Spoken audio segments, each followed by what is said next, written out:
Yes, I must admit, it's quite delightful to partake in the honorable ring once again.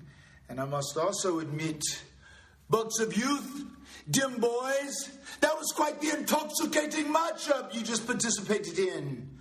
I don't know if you've known this, but myself and Brother Nero have been mandated to prove we are the greatest tag team in all of time and all of space. And if that means we must come to ROH and render you ramshackle rednecks and you spot monkeys obsolete, then we will. But be warned, Bucks of Youth, if myself and Brother Nero come to the honorable ring, we will delete your tag team title reign. Delete, delete, delete, delete.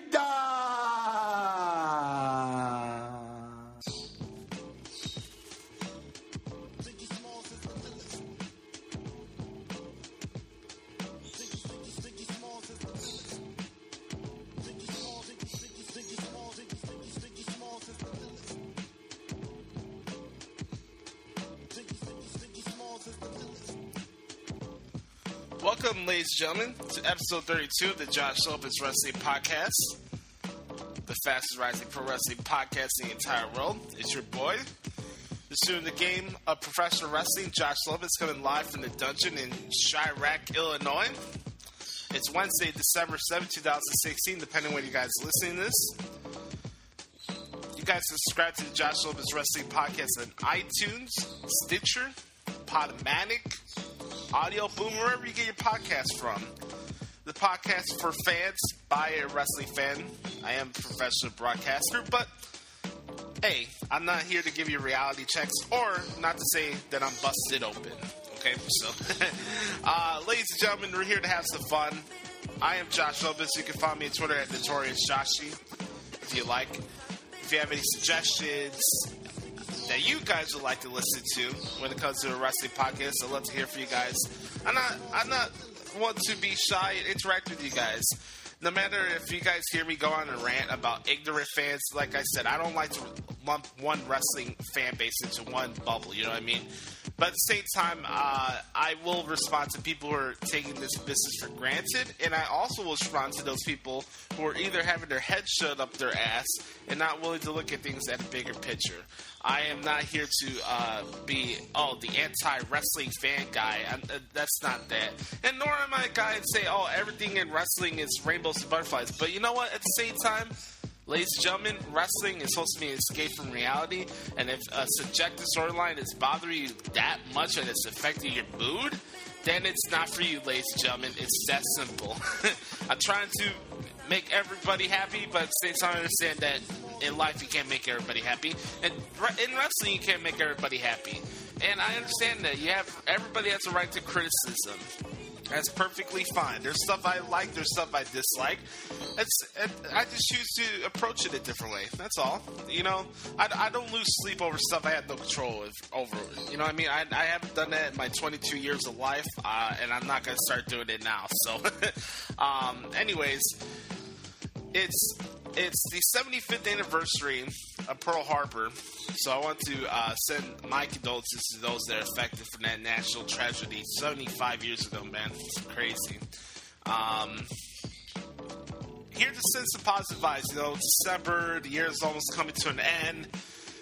Coming up to a new phase of the Josh Lopez Wrestling Podcast. I'm changing a lot in my career, starting at the beginning of next year.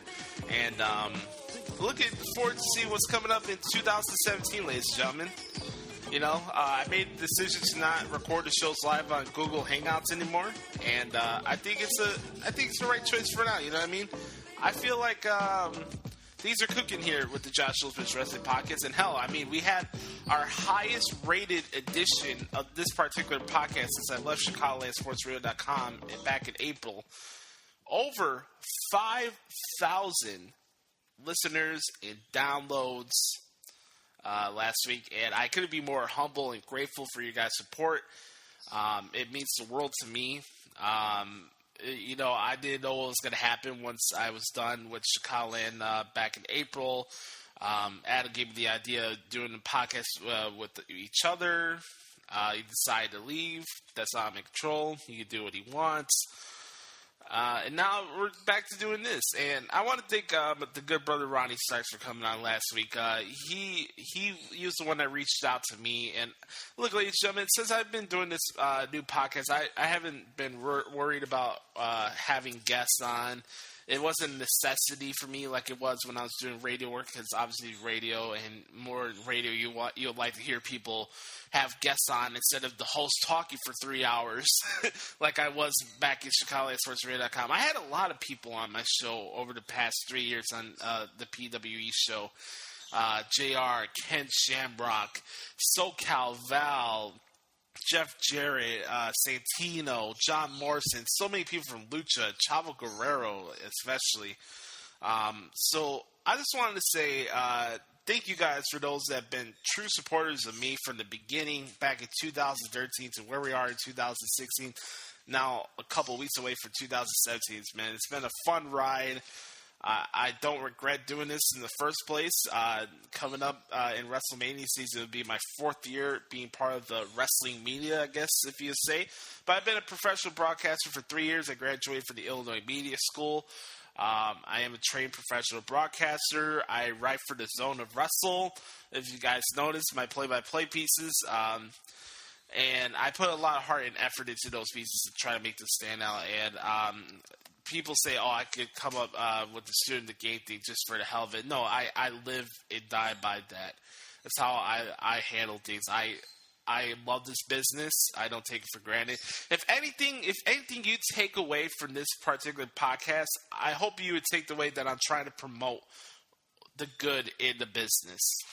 I mean, I could come on here every week and say the same stuff they hear on every other show, and it'd be, yeah, would there be a chance I get more clicks because people cling onto controversy and people with hot takes and all this stuff? I'm not afraid to have hot takes. For those that watch my sports show, the Sports Drive, know that I love having hot takes. And wrestling has always been the positive escape for me whenever I was feeling down or whenever I was going through personal issues. And I just feel like if I came on here and been like that type of guy that you listen to every other show, I'd probably stop watching, and it'd probably break my heart too at the same time, because wrestling has helped me through so many issues that I've gone through in my life, and wrestling's been one of my only loves besides music. And is there a part of me that wants to be part of the business? Absolutely. I love this business. I respect the people that are part of it, and I'm not going to insult your guys' intelligence, and I'm not going to insult those guys' intelligence, because they're people that actually do it for a living, and they know they forgot more about this business than me, you, or any Joe Blow on Twitter thinks they know about the wrestling business. You know what I mean? So I have my opinions. I have a different perspective than most people, and that's perfectly fine. All I ask is for those that do support my work, understand that when you listen to me, you're getting authentic, genuine opinion. I'm not here to push an agenda. I'm not here to talk shit just to steer ratings and be the hot take guy. Maybe I'm a little bit too positive for my own being, and that's fine. At least I could admit to that. But at the same time, I could look at the bigger picture of professional wrestling. And we got a fun show for you guys today. We're going to be talking about TLC. We're going to be talking about Raw. We're going to talk about SmackDown Live from last night. We're going to be talking about 205 Live, final battle that I got to cover this past Friday on WrestleZone.com. And I want to thank you guys for the support. Like I said, we're going to be adding some new things to the podcast. We're going to be adding production elements for each new segment we'll be talking about. And your support means a lot, as much as me doing this podcast for you guys. I want to build a connection with you guys. Don't be shy to interact with me. Like I mentioned earlier, if you're going to be a douchebag on me, a douchebag towards me on social media, don't be shocked when I respond back. That's the thing. I can understand people like to be sarcastic at times, but sometimes people go too far with it. And I'm not someone to be a pushover. I get it. I know life's not full of rainbows and butterflies, but at the same time, you need to understand, ladies and gentlemen, I'm not going to stand for people having their head up their ass 24/7 and then taking their anger out on me. Take that issue somewhere else. I don't care, to be honest with you. life is not perfect, and neither is wrestling. But at the same time, let's try to bring each other together and understand people are different and understand that life is not guaranteed tomorrow. So that's one of the fun parts about doing this podcast.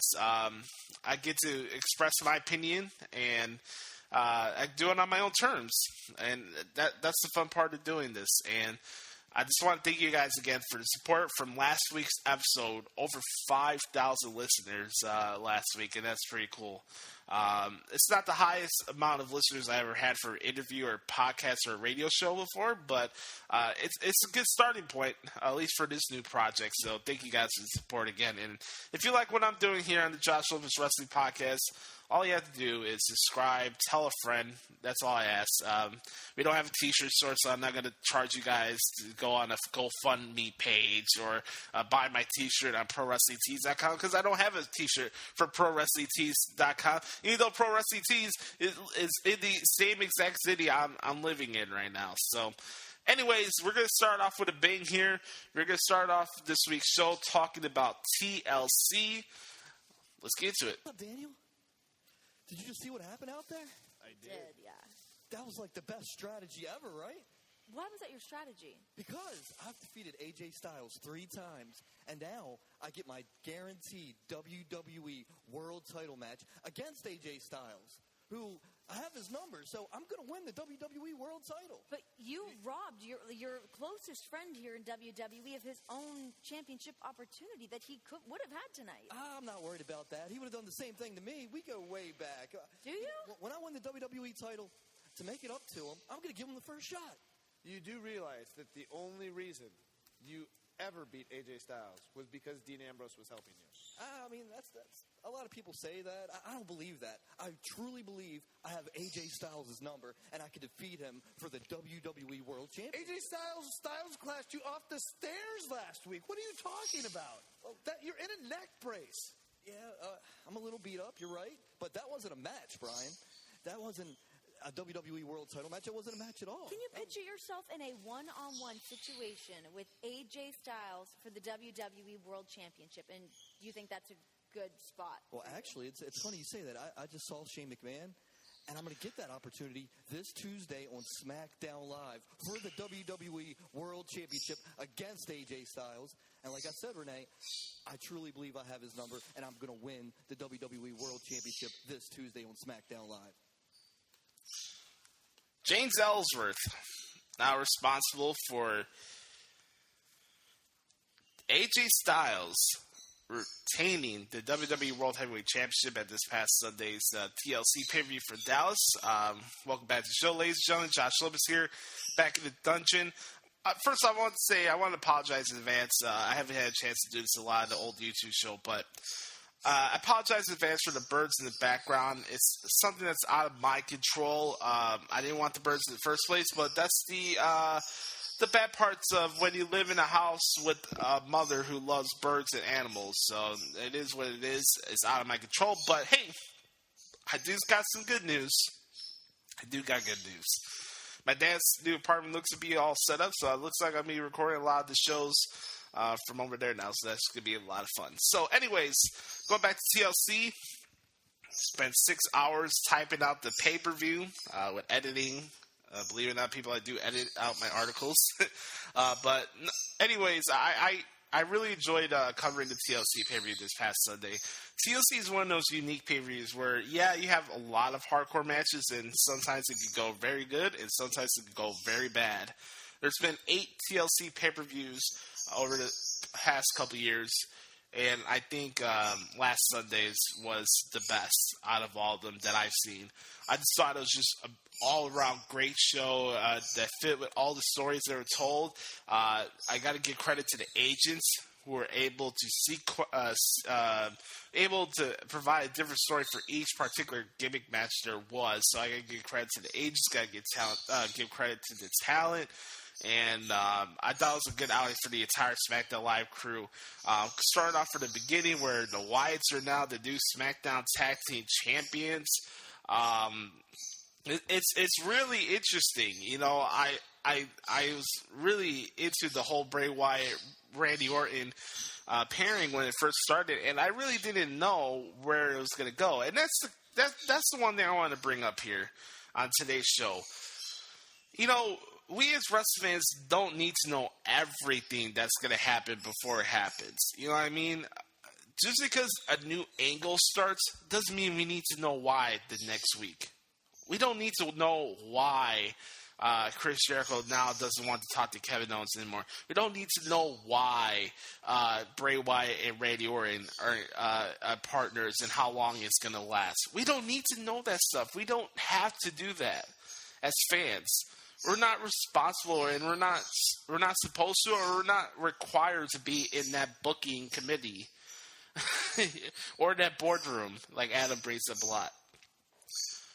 Bray Wyatt and Randy Orton are proving that you could have fans at the palm of their hands and keep them second-guessing every little thing you're doing, and they do the opposite.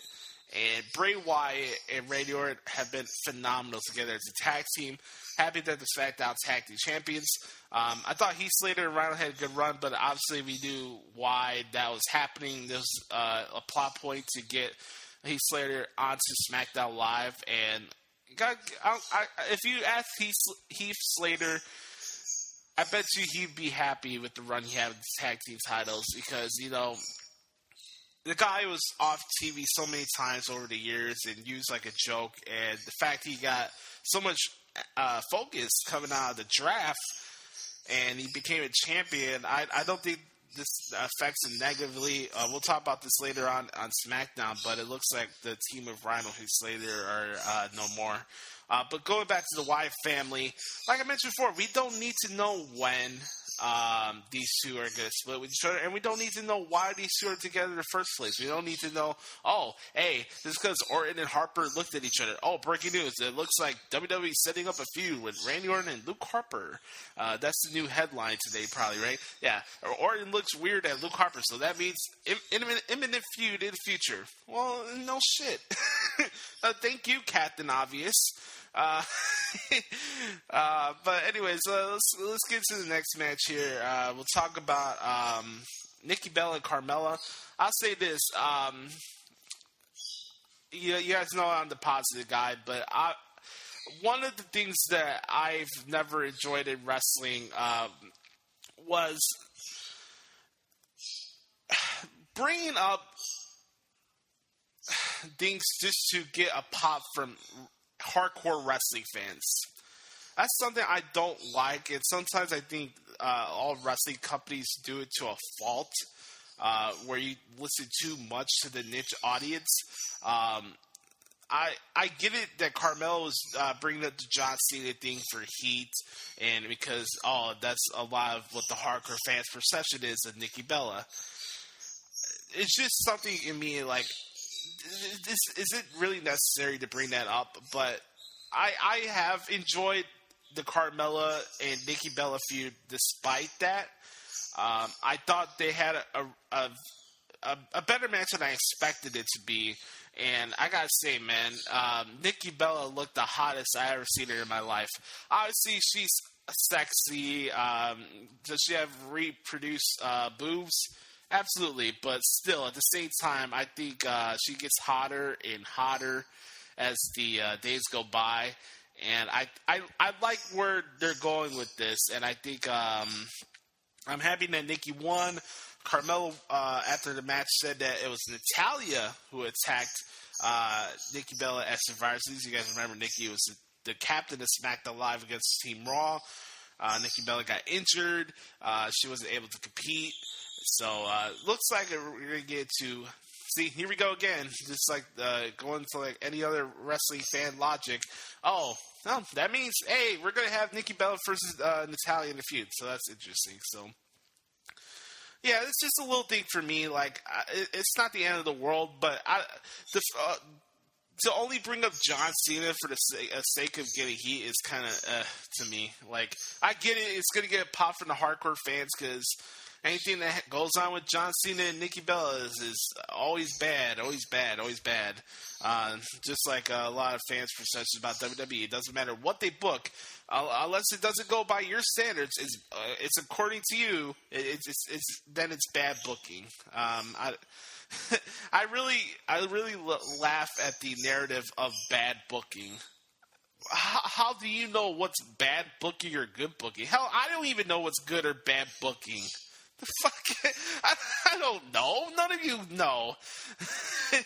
I see these questions a lot that we get on the pipe on the Cool Company, and it's like, oh, do you think Vince's tendency of bad booking the women is correlation to why they do hot potato and this and that? Man, see, none. I'm going to move on because I don't want to snap here. Anyways, next one we'll talk about here. Miz and Dolph Ziggler ladder match for the Intercontinental Championship. Miz retains. Another very good match. Nice little innovative spots there with Miz getting Ziggler in the figure four leg lock in the ladder.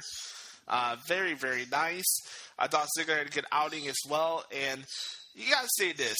You know, I see a lot of people talk about SmackDown having a thin roster and this and that, but I'm one that rather enjoy the show for what it is, no matter who's on the roster. And, okay, we're having this argument about SmackDown having a thin roster and they have no depth, yet I've been saying this even before the draft happened.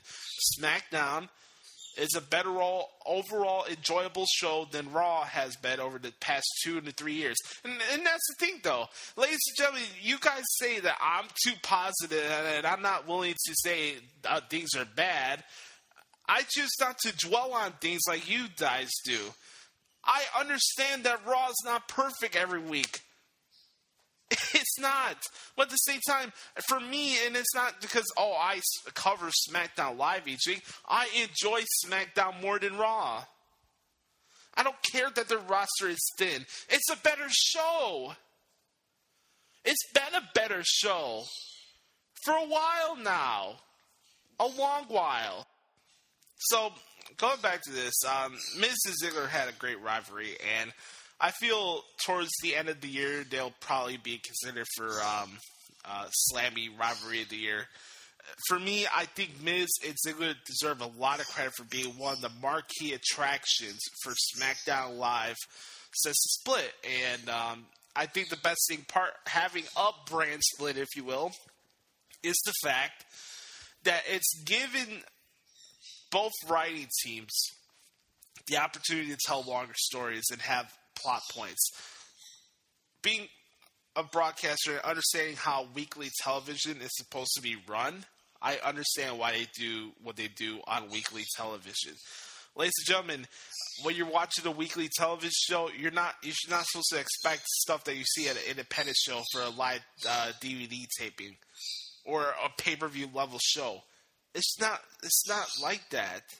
When you're watching these television shows this week, whether it's Raw or SmackDown or 205 Live or Ring of Honor or Impact, they're plot points. They're tune-up matches. Let me ask you a question. Would you rather see a marquee episode of SmackDown or a marquee pay-per-view that had a build towards it and a long-term build to it, and not just, because Joe Blow from Pennsylvania called into a Sirius XM and complained about a booking scenario they didn't like. So that means, the feud is over and that doesn't mean anything. Really? I feel like we talk out of our ass sometimes. I really do. One second we want long-term storylines. The next, these two have been fighting for too long. Yeah, Miz and Ziggler, I can see the fight forever 1 week. And then the next, I'm so sick of Miz and Ziggler. Man, you guys would have hated wrestling during the 80s if we had the access to the business like we did now. And that's a shoot. Because I see all these alt-timers talking about, the business was so much better in the 70s and 80s. People would be ragtagging the product for the 80s and 70s right now. With the way fans are and the way the style of wrestling they want to see, come on. Let's not kid ourselves. And here's the thing. I love the 70s and 80s wrestling. I love all wrestling. That's the point. We're fans supposed to enjoy the product for what it is and not have a comparison contrast all the time? If you're so stuck in the Attitude Era, then just watch the Attitude Era on the WWE Network. We don't need to hear your little soliloquies about why D'Lo Brown versus Val Venis was such an amazing Intercontinental title feud. Or, oh my God, why don't we have any characters like The Godfather anymore? It's 2016, about to be 2017. That's why. How about you move on once in your life? We have a great feud for Miz and Dolph Ziggler, yet they've been fighting too much. Oh, I'm done with this. Why can't we see something else? Oh, SmackDown is a thin roster. Can't win. You can't win. But Miz Ziggler won in my eyes. I thought they did an amazing job. And Miz winning the retaining the Intercontinental Championship, continuing to mock Daniel Bryan. I don't know what's going to happen between him and Daniel Bryan. They did argue after Talking Smack after TLC. And either something's going to happen. I'm not going to have a definitive answer whether or not Daniel Bryan's going to come back to the ring. Because I don't know. I'm not saying that I don't care. I would love to see Daniel come back and wrestle. I would, but if we can't, what's the point? Hey, if he does come back, going back to what I mentioned earlier, long-term storytelling, going back from Daniel Bryan being a GM, Miz rising up so much, he gets so pissed off, he comes back to the ring, and then we'll see what happens from there. Honestly, guys, I'm going to say this, and it's going to break a lot of people's heart. I really don't think Daniel Bryan's going to be around that much long, to be honest with you. I think Daniel Bryan's going to stay here until Brie delivers the baby. And congrats, by the way, to Brie and Daniel. They're going to be having a girl coming out in August. So congratulations to the Danielsons. I think that's really cool. I think once the baby comes, I think Daniel Bryan's going to leave WWE. I won't say for good, but don't be surprised if Daniel Bryan's gone after WrestleMania. And I think we'll see new GMs. If you're looking at the draft and the brand split right now, I think they have a good nucleus of what's going on right now. I think it'd be a best choice for them to have the draft after WrestleMania and reshuffle the deck and see where things go from there. But hey, we got a lot to get to talk about TLC. I enjoyed the pay-per-view. Like I said, I thought every match on the show did exceed my expectations. And to be honest, I didn't have any high or low expectations. When it comes to wrestling, I want to... Here's the thing, guys. I have a different perspective from this because I'm actually covering the shows live. So for a lot of things you guys are looking forward to or looking into when it comes to watching these shows with big binocular glasses, with your ultra booking, critiquing books out, I'm covering the show, and I have to block that stuff out of my head because I got to make sure I get everything that I can on the article to pay respect to the talents in the ring for what the commentators are displaying in the commentating room and letting you guys know what happened on the show. That's my goal when I'm doing my pieces. That's my job. And I had to clear that stuff out of my head. I had to clear that booking stuff that you guys look with big magnifying glasses all the time when you guys are watching the shows. And it's not like I can't enjoy the show while the show's going live. I do. I enjoy watching the shows live. But I'm not boggled down by the booking scenarios, that the fancy booking you guys do while you're watching the show live. And I said, as fans, we don't even watch the show for what it is anymore. We're just watching it for booking purposes. And I don't think that's right. And I don't think that's cool. But anyways, like I said, I don't come to shows with high or low expectations because I can't have any expectations anyway because I got to focus on what's going on the pay-per-view and make sure I get written detail down the play-by-play pieces. But nonetheless, moving on. After that, we had Baron Corbin and Kalisto. Much to, not to my surprise, but to my pleasement, Baron Corbin and Kalisto had put on a great chairs match. A great chairs match. They had a hell of a match. And go back to, Josh is never negative. I really didn't care about this feud. I really did. I really didn't. I thought it was unfortunate that Kalisto was injured for a couple months after he was drafted, and then he came back and he cost Corbin his spot on the Team Raw for Team SmackDown Live Survivor Series men's match, which was weird and convoluted, but I didn't like Corbin and Kalisto when they were first interacting with each other either in the first place. So I didn't know what to expect. Like I said, I don't really have expectations when it comes to wrestling. But I was pleasantly surprised that I'm happy for both guys. They proved a lot of people wrong, and they proved that they belong. And it goes back to my death thing that people keep talking about. Oh, there's no death. I think Corbin and Kalisto showed you guys last week that they are players. Just because you're not getting pay-per-view quality matches or storylines every single week doesn't mean they're not players. There's a thing called character development. Characters are not developed over a week. Characters are not fully developed after a pay-per-view. Characters are not developed even after 3 months. Just like a revolution, women's revolution, it's not fully measured in a month. Revolutions take time. And we preach about, where's the character development? Where's the character development? Well, you can't look at it with big binocular glasses week by week. It doesn't work that way. Because you don't know where that character is going to go in 2 or 3 months. You don't know. Yeah, do they have different dance partners as time goes on? Absolutely. I think Baron Corbin is taking a big step since he came to SmackDown coming from NXT. I think Baron Corbin has improved a lot since his feud with Dolph Ziggler. And I think Baron Corbin is finally getting his feet wet with what's going on in SmackDown Live. And I think Baron Corbin is going to be a player coming into 2017. Kalisto had a big outing. It was a big thing for Kalisto because earlier he didn't have that much of an interesting feud with Del Rio. I was into it because I enjoyed their matches, but people didn't seem to be invested in that feud, which is unfortunate because those two were having really good matches.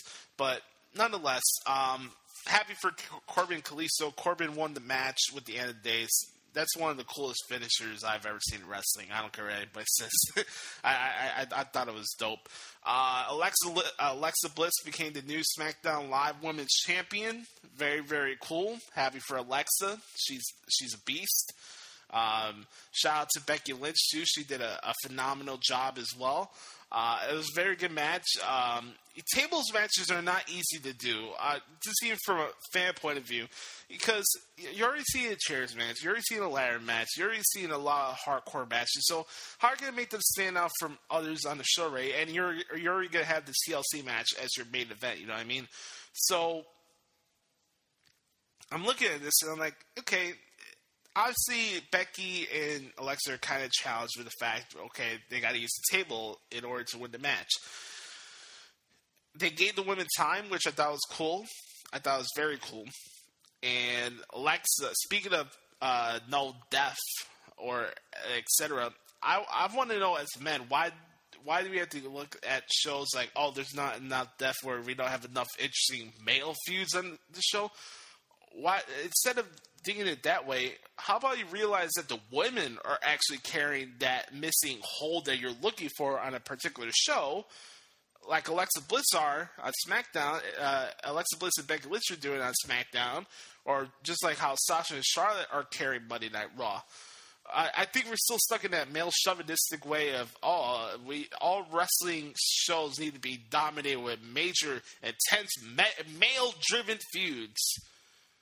But we take the women's ones for granted, or it's too much, or they're supposedly not following through stories. They're not following your booking narrative, I guess. I don't know.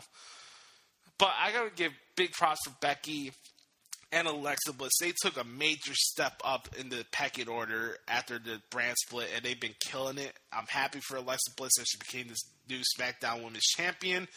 We'll see what happens going on in the future. Lastly, we talk about TLC. The TLC match between AJ Styles and Dean Ambrose was great. I mentioned this on Twitter before the match started. I thought this would be a very big match for Dean, obviously for big purposes, because you're going into the Rumble season now. Rumble's coming up next. There's no SmackDown Live show in January. There's no SmackDown Live exclusive pay-per-view in January, I was going to say. And this may have been Dean's last shot at the world title for a while now. Going to WrestleMania season, I don't see Dean Ambrose competing for the world title. I don't. I think, and I'm going to mention this, I think either Miz, no, not Miz, but I think Ambrose is probably going to be in that Raw versus SmackDown Battle of Brand Supremacy match. I don't think it would be a tag team match, but you remember back in the day they've done like a Battle of the Brand type of matches at WrestleMania. I think they would do the same here. I want to pitch an idea to you guys. How about this? Battle for Brand Supremacy. Roman Reigns for Raw versus Dean Ambrose. Throwing it out there. Send a response to that Notorious Shotzi. I'd love to get you guys' responses on that. Anyways, moving on. AJ and Dean, they killed it. I love the match. Some people are calling it classic. I don't know if I'll go that far, but I enjoyed it. It was very, very good. I loved the match. AJ's the man. And his work speaks for itself. You know, we come up with the phenomenal Dean and it becomes a pun fest because the guy is phenomenal. Ambrose killed it too. I gotta give a lot of credit to Dean Ambrose. He did a phenomenal job. Now, let's bring up the big elephant in the room. James Ellsworth. I've been saying this on a lot of shows, and I've been getting a lot of flack for this. I'm an Ellsworth guy. Get over it.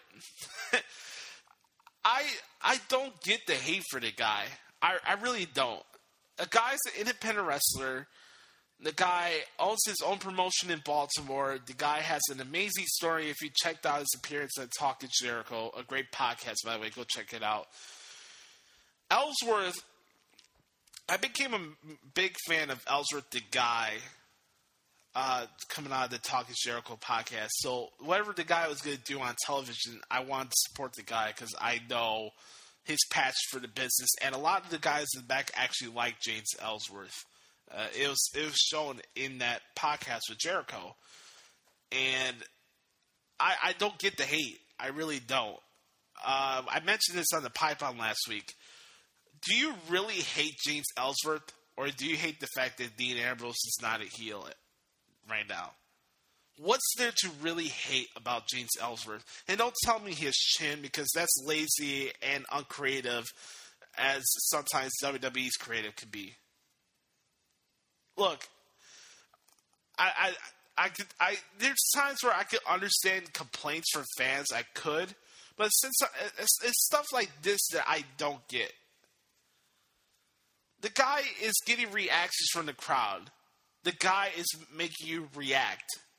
I don't see an indifference towards James Ellsworth. Now, do people hate him? I see it every time after SmackDown Live's over, or after every SmackDown show's over. Oh, I hate James Ellsworth. Fire this guy. Oh, this guy's a scum and nerve. Oh, he's ruining SmackDown. Oh, he's ruining AJ Styles' tirade. If anything, he's adding death, keyword death there, to AJ Styles' heel character. And they followed through the story. So I really don't get the hate for James Ellsworth. I don't. I think he does a good job at what he does. Maybe some people are butthurt because Joey Ryan is not in WWE. I don't know. I don't get it. The guy's getting consistent reactions, and the guy is busting his ass, and he's doing a good job, in my opinion. I enjoy the guy. I respect him for what he does in the wrestling business, and I get it. Maybe some people are not your cup of tea, but the over hatred towards this guy is just ridiculous, and I hate that type of hatred towards people. I've had it done to me where people assume things about me and label me this, and they don't like me for an undisclosed reason. Okay, you don't like me. Oh, for what? Why? You don't know me. You don't know James Ellsworth. I don't know. Hey, if that makes me a bad wrestling fan because I'm a James Ellsworth mark, then so be it. I don't know. I'm trying to gauge how good or bad a wrestling analyst you're supposed to be if James Ellsworth is good or not. I don't know. I'm not gonna lose sleep over it. But anyways, AJ Styles retained the WWE World Title at TLC. Enjoyed the pay-per-view very, very much. If I had to give it a grade, I'd give it a B+. I thought it was a very good pay-per-view, and we'll see what's going to happen next. We'll talk about SmackDown Live in a little bit, but now we're going to talk a little bit about Monday Night Raw. How did it feel last week to defeat Charlotte Flair in her hometown? Wow. I mean, Charlie, if you can clearly hear from my voice, last week took everything out of me. And I mean everything. Last week was a whole nother level. A Falls Count Anywhere match for the Women's Championship. That's right, I walked straight into Charlotte's Kingdom, and I walked straight out with the crown. Charlotte and I made history yet again. You certainly did, but did you ever imagine you'd celebrate your victory with Charlotte's father, Ric Flair? I mean, honestly, Charlotte does not deserve to live in Ric Flair's legacy. Charlotte wasn't crying because I was celebrating with her daddy. No, Charlotte was crying because the better woman won. Look, we all know Rick cost me the title at WrestleMania, and I understand why he did it. But the Nature Boy deserves better. That's why I dedicated my victory to him last week. And with that being said, as much as I despise Charlotte as a person, Charlotte as a competitor brings the greatness out of me. So I cannot wait to do it all over again. Well, on the subject of doing it again, Charlotte said on Twitter, and I quote, "You need a good opponent to see how far your limits will go. Iron sharpens iron. I am coming back for my crown." Her crown? Charlotte wants a rematch? Well, I don't want any excuses. Iron sharpens iron, huh? Well, at Roadblock, the end of the line, I say, how about we make history yet again? Charlotte, I'm challenging you to an Iron Man match. Because there's only one Iron Woman on Raw.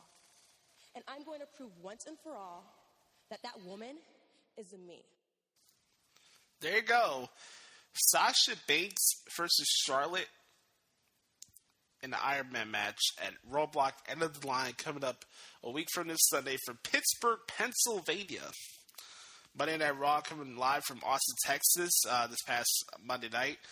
I wonder if there's a law in Texas where it says you're not allowed to react to anything that goes on in wrestling unless it's the Von Erichs, but boy, was that Austin, Texas crowd quiet this past Monday. I don't get it. It was weird. But I enjoyed Raw this past Monday night. I thought Raw was a solid show from top to bottom. I didn't think it was great or over the top amazing, but I thought Raw was pretty solid this past Monday night. You have, like Sasha just mentioned, now we have a new match set up for Roadblock and the line. We have Sasha versus Charlotte Iron Man match for the Raw Women's Championship. And look, ladies and gentlemen, I'm going to be talking about this more in depth with Matt on the Pipe Bomb because that's the show where we get in depth with the women's wrestling and all that. You guys will get my full opinions on why I love this feud and go on that. But real quick, for this show, I'll say this. With the way wrestling is structured today, where you do have weekly television and are able to tell a long-term story the way they've been able to do it, I think they're doing it perfectly. Now, to say they're doing it too much, I don't know. Are they doing it too much? if you're still getting the type of reactions like Sasha got this past week on Raw when she won the title, or the match they had at Hell in a Cell, right? Is it really too much? I don't think so. And End of the Line is the perfect fitting title for this pay-per-view because, so if you were ripping the Roadblock End of the Line name title of the pay-per-view, I don't get it. It makes sense. It's the end of the feuds of the stuff that's going on for Raw since the brand split. Maybe it's a little precursor towards the road to the Royal Rumble. I don't get it. Hey, we ripped title names, yet we loved every In Your House pay-per-view back in the 90s. Hey, everything in the 90s was better, right? I guess. Anyways, I enjoyed Raw. Some solid character development from Raw. Got some more programs looking to be set up for Roadblock. It was announced that Seth Rollins will be taking on Chris Jericho. That's going to be pretty cool. Big Show was back on Raw this past Monday, and boy, did he slimmed down a lot, man. He's looking great for his age, and I'm happy for Big Show. I saw a recent interview he did with a good old pal of mine that I did an interview with on the PW show. Chris Van Vliet from Miami. Follow me on Twitter, Chris Van Vliet. That's VLIET on Twitter. Make sure tell him that I sent him, and you probably know who I am. So shout out to Chris. He did a great interview with Big Show, and I've grown a lot of respect for Big Show. Big Show's obviously a WWE Hall of Famer in the future. That's no doubt about it. I think guys like him and Kane are underappreciated for what they do for the business. And, yeah, it's the particular storyline for their particular characters great all the time? No. But I don't think that's the point of how Big Show and Kane have been presented over the past 3 to 4 years. They're there to help elevate the guys for a bigger stock. And to bring a different element out of those characters. I talked about this on Pipe Bomb last week. Bray Wyatt doesn't win a lot of matches. He doesn't win a lot of feuds. But you know what he does? You know what he does good? He brings something out of his opponent. He brings something out of his rival that you don't see. You see a different dimension from those characters that he feuds with. Big Show and Kane bring something else different from the people they compete with as well. So was happy Big Show got the reaction he got. I thought they played it off perfectly where Big Show chokeslammed Kevin Owens and he just walked away. And that was one of the few times the Austin crowd even made a peep out of the show. But happy for Big Show. It looks like the Kevin Owens show is coming off the rails recently. I don't get what's going on with him. I won't say he's dropping the ball or anything. It's just, Kevin was put in a weird spot where he won the title thanks to Triple H. Yet Triple H has not been on the show since, what was it, October when that happened? Or September? No, yeah, it was in August. Yeah, it was literally in August because I remember Finn Balor got injured and then he had to vacate the title, right? So Kevin Owens was handed the title thanks to Triple H. It's been since August since we've seen Triple H on television. For him to yet to even explain why he chose Kevin Owens in the first place. He had to play this guessing game with Stephanie and Mick. And then you have Rollins pissed off and chasing him. And then the saving grace for Kevin Owens in this case was that he wasn't just the authority lackey, but he had Chris Jericho inside. And Chris Jericho was killing it with the list and all this good stuff. Here's the thing. I've enjoyed Kevin Owens' title reign. I think he's doing a great job. I'm happy that he's getting the amount of TV penetration the guy's getting. The guy's getting the push. The guy's doing a good job. I just wonder if people would look at Kevin's title reign differently if Triple H was around a little bit more and kind of put him over on screen more than just playing the guessing game of, Kevin's just the chosen one and that he needs the authority. He needs Chris Jericho in order to win matches. Kevin Owens was a chicken shit heel too in Ring of Honor. Let's not forget, ladies and gentlemen, he wasn't always just the dominant beast. If he was, then why did he need scum to interfere in a lot of matches? You know what's interesting about this? Speaking about Scum, the guy who came up with the list is the guy who was in Scum and now is part of the creative team, Jimmy Jacobs. I don't see a lot of parallels from Scum, but I could see maybe some. And I having Jimmy on the creative team brings out a lot of Kevin that we've seen in Ring of Honor. Now, people are expecting something different for Kevin because he's not cursing a storm or being as ruthless, but I think Kevin's doing a good job as WWE Universal Champion. I really do. So, I don't know. I ask you guys this. Do you guys think Kevin is being hindered down due to the fact Triple H is not on television, or are you just not enjoying his title reign? And going back to Roman Reigns now. Now, Roman's going to be fighting Kevin Owens for the Universal Championship. I'm surprised that Kevin's like, okay, now you want to fight me, yet you're not putting your U.S. title on the line. Roman put his U.S. title on the line against Jericho this past Monday. It was a very, very good match. I talked about it many, many times. Roman Reigns is a good wrestler. I don't get the "you still suck" chants. The hate towards Roman Reigns is more forced than his push, to be honest with you. I don't care what everybody else says. It's right in front of your face that the booing is more forced than the push. Let me ask you this. What's being shoved down your throat? The fact that he's fighting for the title, or he's on one segment of television each week? I really don't know. Because John Cena was on television 5 segments per show back a few years ago. That's shoving down your throat. Chris Jericho and Kevin Owens, whether it's good, bad, or different, are on the show multiple times per show. Dean Ambrose on SmackDown on numerous segments on the show. Is that being shoved down your throat? Roman Reigns has been taking less and less time on television since he had his last title reign. And when you look at Roman Reigns versus Kevin Owens at Roadblock, I mean, tell me the last bad match these two have had. And am I expecting Roman to win the WWE Universal title at Roadblock? No. Will I be upset if it happens? No, because I like Roman. I like Kevin. But I just feel like the Roman Reigns vitriol that it is just getting old. It's getting lame. It's getting old.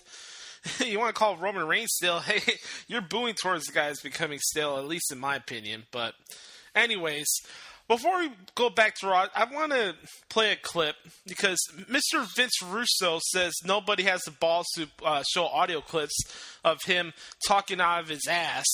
And, there's no actual evidence. There's no actual evidence, bro. There's no evidence, bro. Well, ladies and gentlemen, here's Vince Russo's reasoning why wrestling sucks today, and here's why 10 million people are not watching wrestling anymore. Here you go.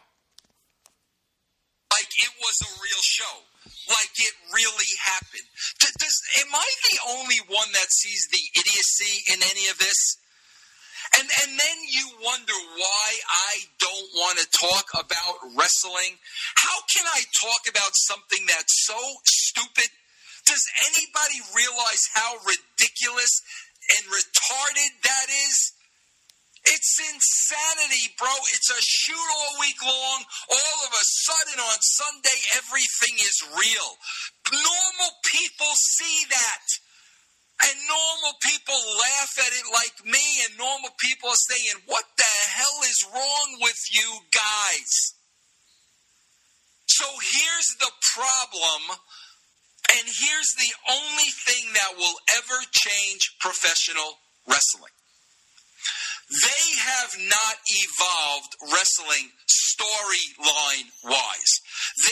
The storyline should be about the business and about the business of the business and about guys competing with each other and about the politics and about what, Del Rio and Paige. This should be the show. But they haven't done that. Here's their idea of evolution in wrestling. We are now going to take what was once a worked match, where the wrestlers worked together.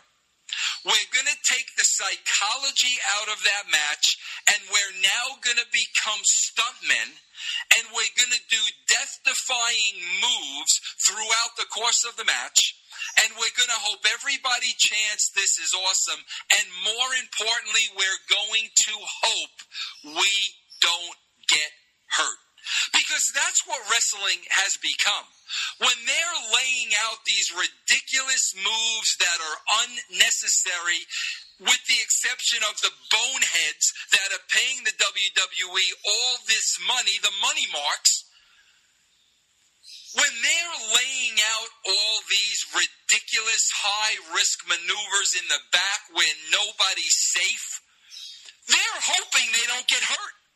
That's exactly what's happening. They're hoping we can do this move, and I'm not going to get hurt, and you're not going to get hurt in the process. That's what we're hoping. Because with these moves, nobody is protected. Your body is out of control. Somebody is going to get injured. I love AJ Styles to death. When I saw a clip of that 450, my first response is, are you effing nuts, bro?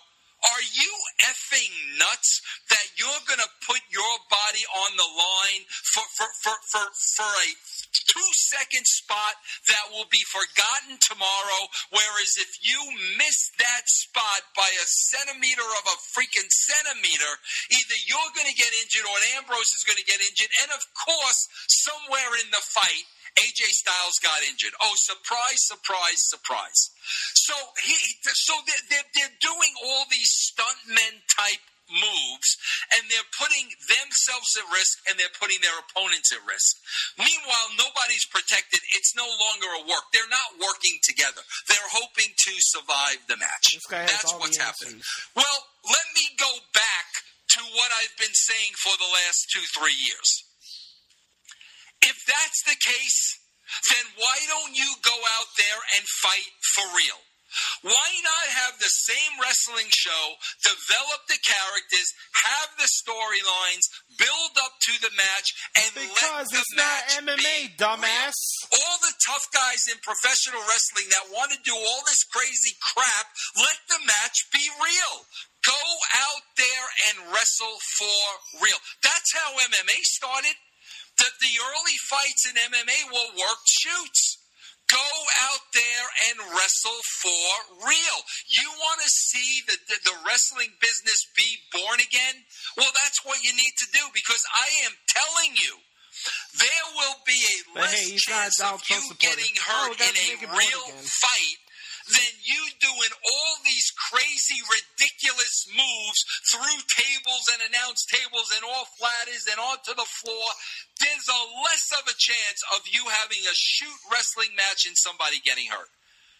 That's what will bring people back into wrestling, and you're doing it anyway. You're hurting yourselves on a daily basis anyway. What's the freaking difference? You want people to believe it's real, go out there and do it for real. And I've been saying that for the last 2 or 3 years. And now the girls are engaging in this type of action as well, and that sickens me.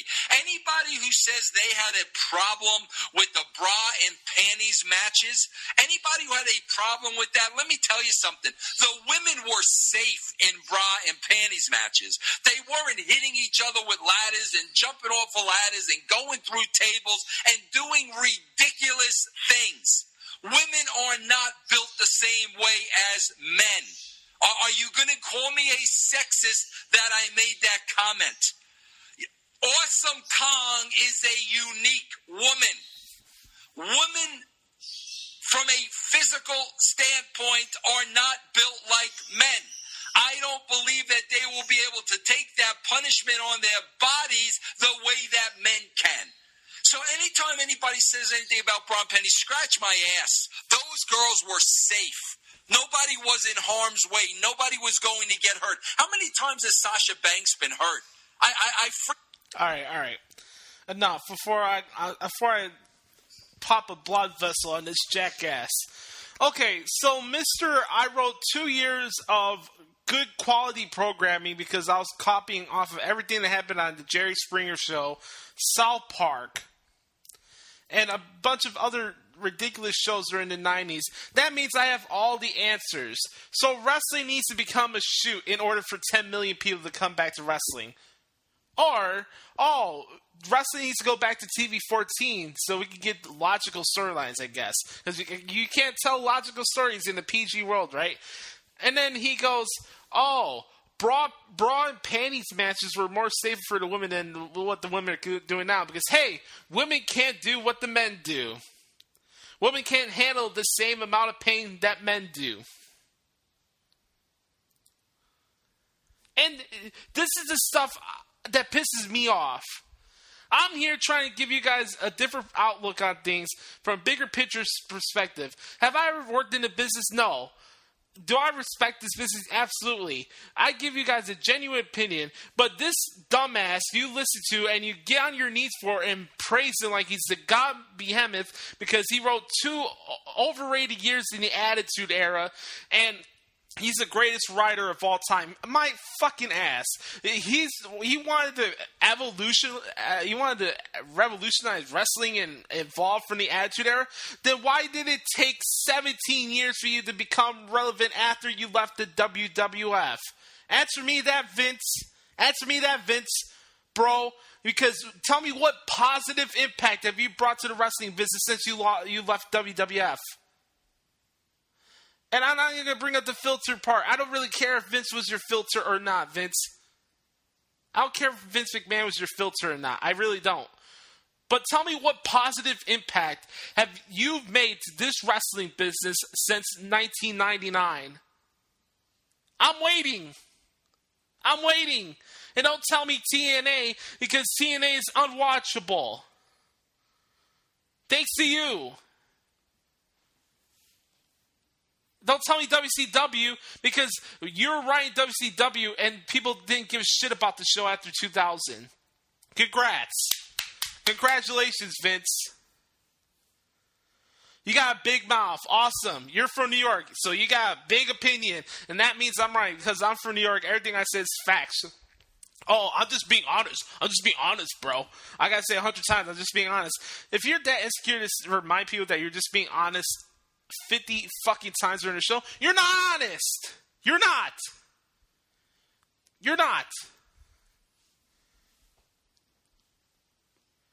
God damn, man. This is stuff that pisses me off because people go to this guy and act like everything this guy says is the gospel, and this is the fact of what wrestling is, and this is all the wrestling business at all time low. Bullshit.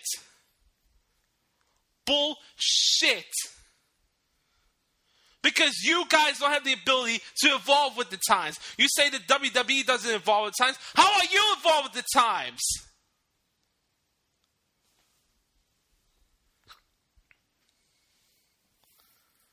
Alright.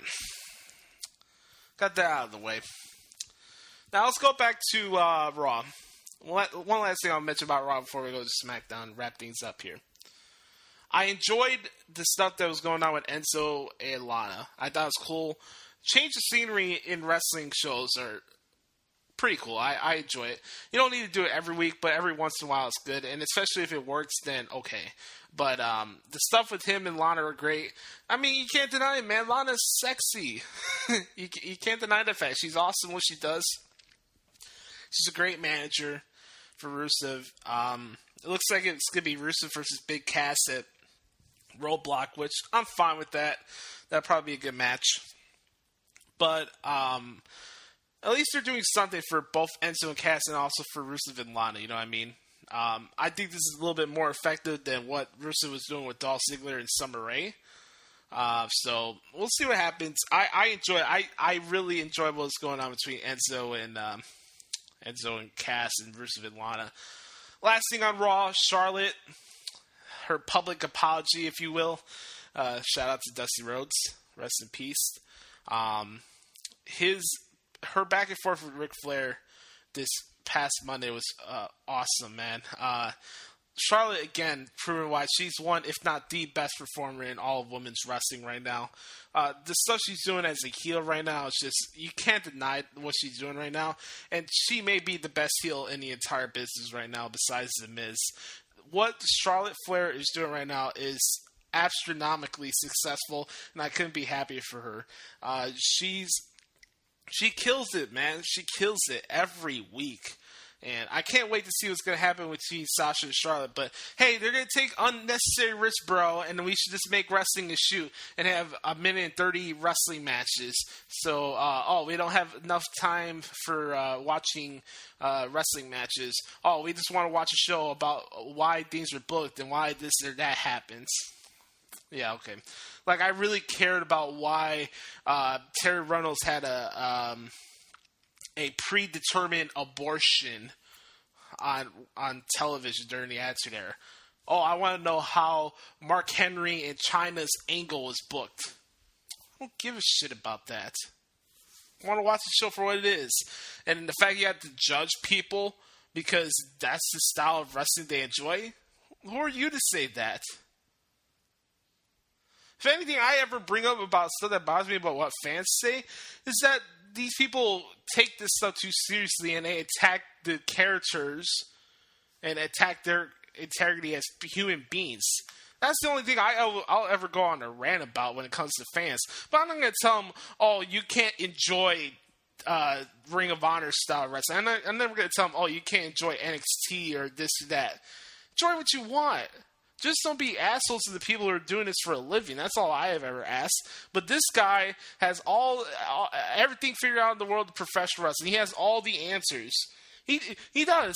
He's making a shoot, and then you get 10 million people back.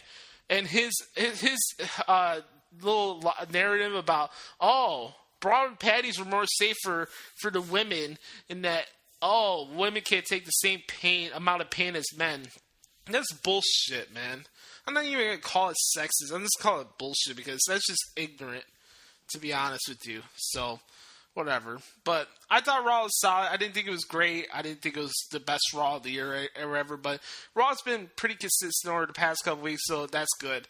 Heading into the fall. Hey, every year we talk, every time this part of the year, we always talk about, oh my God, we can't wait for the Royal Rumble, right? You know what I mean? But it hasn't been like that. It's been a good fall, and it's due to the brand split. It really is, and it keeps people on your toes. You don't have a 5-week build from Hell in a Cell to Survivor Series. You don't have a 5-week build to Survivor Series to TLC or whatever the December pay-per-views are going to be. So good stuff for Raw. I'm excited to see what they do in the go-home show for Raw next Monday. That'll be the last show before Roadblock, so we'll see what's going on there.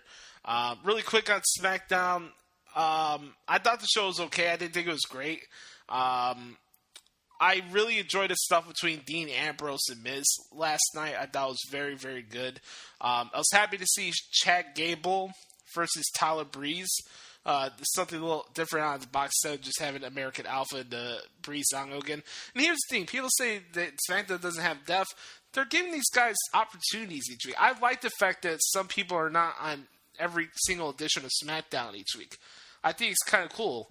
One of the things I like about NXT is that you don't have Joe and Nakamura and all these other players on every single week. So, yeah, maybe you consider that filler matches. I look at it the other way, where they're trying to give some character development to the other people that are on the show, because those are people that deserve opportunities to be on the show, too. And I enjoyed the stuff with Bray Wyatt and Randy Orton again. It's just absolutely phenomenal stuff these two are doing together. And I couldn't be happier for both guys. We'll see what happens in the future. If you guys saw Talking Smack last night, it looks like Rhino and Heath Slater are no longer a tag team, which could be unfortunate, but I think it was coming up towards the end anyway. But we'll see what happens. Heath Slater got his contract on SmackDown Live. He's got his double wide. He's got the kids. I got the kids t-shirt. Make sure you get that at WWEshop.com. Make sure you support Heath Slater. But SmackDown Raw was fine. I thought the stuff with AJ, Ellsworth, and Dean was really good at the beginning. How Dean just came out and just dropped Ellsworth with the 3 Deans and walked away. They're falling through the story. And even though Styles and Ellsworth did not have their match last night, I think they had a good audible with having Ambrose's Miz as the main event because it was a very good match. And also, again, like I mentioned earlier in the show, I'm a James Ellsworth guy. I'm sorry. Kill me.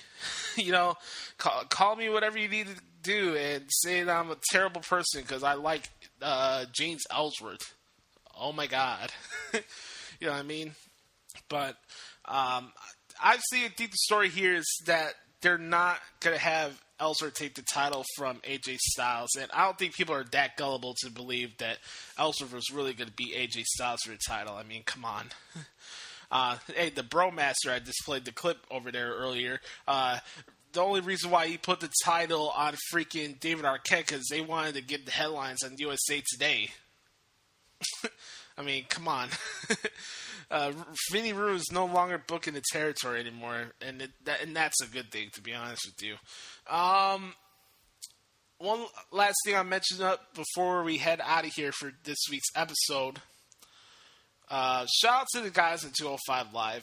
They're doing great work. Shout out to Mauro Ranallo. I'm sorry that he has to deal with jackasses who don't do proper reporting, say that, his contract's supposedly up because, why would they have a 4-man announcement in the first place then? Mauro's contract is coming in. Whatever, dude. Mauro Ranallo's not going anywhere, and I'm glad about that. Him and Corey Graves do an amazing job with Austin Aries on 205 Live. I thought the match between Daivari and Gallagher was really good. This was the third match already these guys had with each other. But, that's the thing with the Cruiserweights. I'm fine with that. Obviously, when you see the Cruiserweights, it's about the action. It's not really about storylines. But I like where they're going with the Cruiserweights with 205 Live. I thought this week's show was a little bit better than the debut, but I enjoyed the debut episode too. But, what else? I thought Noam Dar and Cedric Alexander had a very good opening match this last night, depending when you guys listen to this. Noam Dar dedicated the match to Alicia Fox, who looks to be an item with Cedric Alexander now. I thought that was funny. But Noam Dar picked up an impressive victory over Cedric Alexander. Rich Swann retained the title against Brian Kendrick. Got into shenanigans because TJ Perkins was at ringside. It looks like Perkins still going to get another shot at the Cruiserweight title. Something weird about TJ Perkins because I know some people are kind of upset and kind of butthurt over the fact that neither Zack Sabre Jr. or what's his face, Kota Ibushi, sorry Liz, or Kota Ibushi didn't win the Cruiserweight Classic. But I don't think that means you got to rip TJ Perkins for that. I mean, the only thing I've ever said about Perkins I don't like, as far as his character is concerned, is the dumb dabbing stuff. Perkins, have you seen what's going on with Cam Newton this season with the Panthers? I don't think dabbing is doing anything for your future, my friend. Dabbing's got to go. But overall, 205 Live was decent. It's been a very good past couple weeks of just overall programming for the WWE, and we'll see what happens going on in the future. Don't forget tonight, when you guys are listening to this, I'll be covering Lucha Underground, the Underground of Lucha. That's going to be a lot of fun. Lucha Underground has been killing it. I say it every week. Besides SmackDown Live, Lucha Underground is my favorite wrestling show to watch / cover every single week. So we'll see what's going on there tonight. After that, I think Thursday I'll be doing TNA as well. It also looks like I'm going to be doing the Pipe Bomb also tomorrow. So that's going to be a lot of fun as always. So thank you guys so much for checking out this week's edition of the Josh Lopez Wrestling Podcast. We'll be back next week to preview Roadblock End of the Line. Get our predictions for that. Talk about what's going on in the week of programming. I'm going to talk a little bit about the TNA shenanigans with Billy Corgan and Dixie Carter because I haven't been able to talk about that for the past couple weeks. But besides that, we'll just catch up with everything that's going on with wrestling. So thank you guys again for checking out the show. I appreciate it.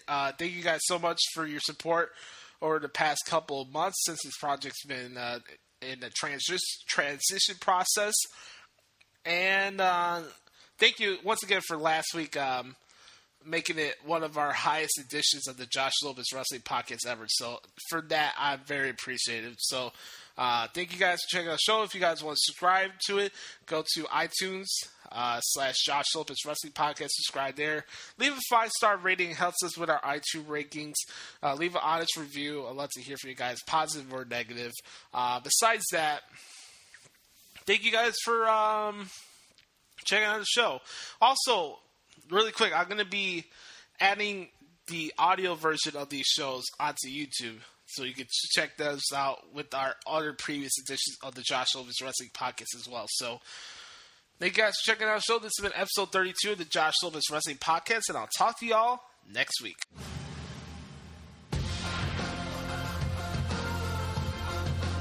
Tap! This is an incredible save on Monday Night Raw. Oh my God! You're about to find out what we're the best show in sports entertainment. Oh yeah! We're excited to be giving back to these soldiers and troops who do so much for us.